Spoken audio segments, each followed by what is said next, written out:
মানুষ আর অপেক্ষা মানছে না। এই নির্বাচনের জন্য আজকে 20-22টা বছর মানুষ অপেক্ষা করে বসে আছে। অন্তর্বর্তীকালীন সরকারের প্রধান উপদেষ্টা গতকাল উনি ঘোষণা দিয়েছেন যে আগামী ফেব্রুয়ারি মাসে রোজার আগে প্রথমার্ধে নির্বাচন হবে। আমরা তাকে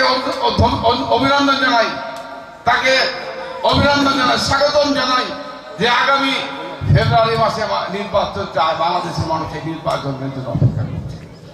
শুধু এই নির্বাচন করলে হবে না, আমরা চাই, আমি আপনার মাধ্যমে আজকের এই অনুষ্ঠানের মাধ্যমে সরকারের কাছে আমাদের আহ্বান, আগামী ডিসেম্বর মাসের মধ্যে আপনারা নির্বাচনের তারিখ ঘোষণা করবেন।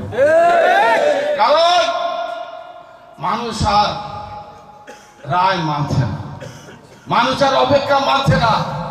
এই নির্বাচনের জন্য আজকে 20-22টা বছর মানুষ অপেক্ষা করে বসে আছে। এই নির্বাচনের জন্য আমি অন্তর্বর্তীকালীন সরকারের কাছে অনুরোধ করতে চাই, আপনি নির্বাচন কমিশনকে বলে দেন আগামী ডিসেম্বর মাসের মধ্যে যেন নির্বাচনী তফসিল শিডিউল ঘোষণা করে দেয়। কারণ তবে মানুষের এই কষ্টের মানে যে দুঃখ বেদনা বুকে নিয়ে আছে, মানুষের দুঃখ অন্তত লাঘব হবে।